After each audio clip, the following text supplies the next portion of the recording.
Facebook আবার বন্ধ, মোবাইলের যে নেটওয়ার্ক আবার বন্ধ। ভাই ফাইজলেমের একটা সীমা থাকে, সবকিছুরই একটা শেষ থাকে, নাটকেরও একটা শেষ থাকে। 2 দিন পর পর তারা এইগুলি করে কি মনে করতেছে যে আন্দোলন শেষ হবে? এটা তো আন্দোলন আর বাড়বে। পোলাপানের, স্টুডেন্টের, সাধারণ পাবলিকের, একদম খেটে খাওয়া মানুষের সবারই এটাতে প্রবলেম হচ্ছে। তো যেটাতে সবারই প্রবলেম হচ্ছে সেটাতে তো কেউ তাদের পক্ষে যাওয়ার কথা না।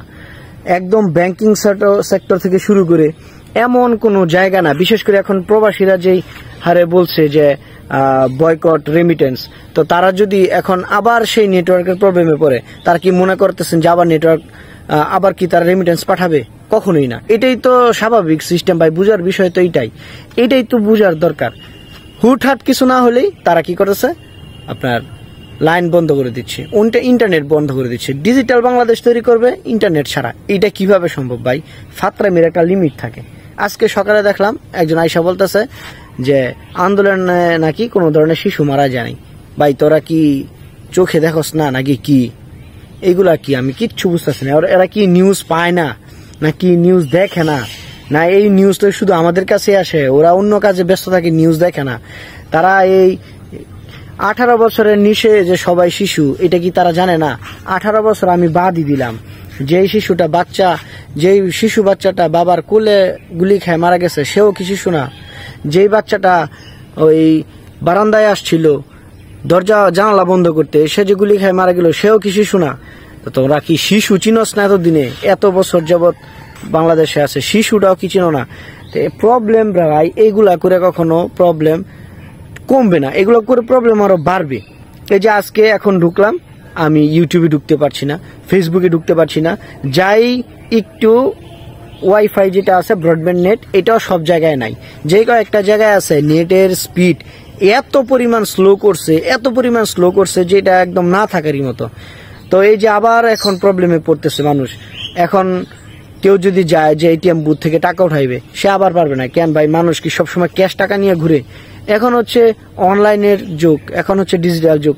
বাংলাদেশ ডিজিটাল করা হয়েছে, মানলাম আপনারা করছেন, তো আপনারা ডিজিটাল করছেন। সেই ডিজিটাল ব্যবস্থা যদি ব্যবহারেরই সুযোগ না থাকে, তাহলে এটা কিভাবে ডিজিটাল হলো? মানুষ এখন সবাই কার্ডে পেমেন্ট করে, মানুষ এখন সবাই হচ্ছে ব্যাংকের এটিএম বুথ থেকে টাকা উঠায়। এখন কেউ কি আর এই লাইন ধরে যে ব্যাংক থেকে টাকা উঠায়? তো এটিএম বুথে যদি নেটওয়ার্ক না থাকে, তাহলে সে টাকাটা উঠাবে কিভাবে? এই নেটওয়ার্ক ইস্যু নিয়ে যতদিন পর্যন্ত আপনারা সিরিয়াস না হবেন, আন্দোলন ততদিন পর্যন্ত বাড়বে। কারণ এই একটা সেক্টর যেটা হচ্ছে হাত দিলে একদম বাংলাদেশের সবাই ক্ষতিগ্রস্ত হয়। নেটওয়ার্কের জায়গায় হাত দিলে একদম শিশু থেকে শুরু করে বৃদ্ধ, আবাল বনিতা, একদম সবাই হচ্ছে এই নেটওয়ার্কের কারণে ক্ষতিগ্রস্ত হয়। বিভিন্ন কোনো না কোনো ভাবে সে এই নেটওয়ার্কের সাথে জড়িত। এখন আজকে দেখলাম যে ফোন দিয়ে ফোনটাও ঢুকাইতে পারতেছে না। কেন? কারণ ফোনের যে কোয়ালিটি, নেটওয়ার্কের যে কোয়ালিটি, এটাও দুর্বল। 10 বার 12 বার ট্রাই করে একটা লোককে ফোনে নেওয়া হচ্ছে।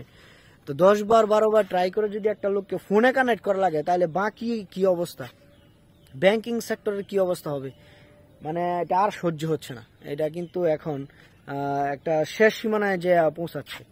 আপনারা যদি প্রবলেমটাকে সলভ করার দিকে আগাইতে চান, তাহলে সব ফাত্রামি বাদ দিয়ে যা করলে প্রবলেম সলভ হবে তা করেন।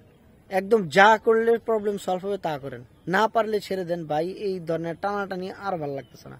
2 দিন পরে পরে নেটওয়ার্ক পাচ্ছি না, সব ধরনের কাজে বেঘাত লাগতেছে। এখন ক্যাশ টাকা নাই, বাড়িতে বাজার করতে পারতেছে না, এমন মানুষের সংখ্যা এখন অনেক।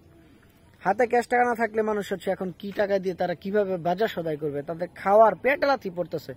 মানুষ এখন এতদিন যাবত আন্দোলনের কারণে, আজকে সকালে দেখলাম একজন সিএনজি ওলা বলতেছে যে তার হচ্ছে 2000 টাকা কিস্তি। আজকে সে সিএনজি নিয়ে বের হয়েছে, 2000 টাকা জমা দেওয়া লাগবে। সে একটা টাকা ইনকাম করতে পারতেছে না। সে জমা দিবে কি? সে কিস্তি দিবে কি? সে হচ্ছে নিজে খাবে কি? তো ভাই সবকিছুর একটা সীমা থাকে, একটা শেষ থাকে। সবসময় শুধু নিজের চিন্তা করলে চলে না, দেশের সাধারণ মানুষের চিন্তা করতে হয়। দেশের সাধারণ মানুষের চিন্তা না করলে সাধারণ মানুষ কিন্তু আপনাদের চিন্তা করবে না। ভাই অনেক হয়েছে, এবার এই প্রবলেমটা সলভ করেন।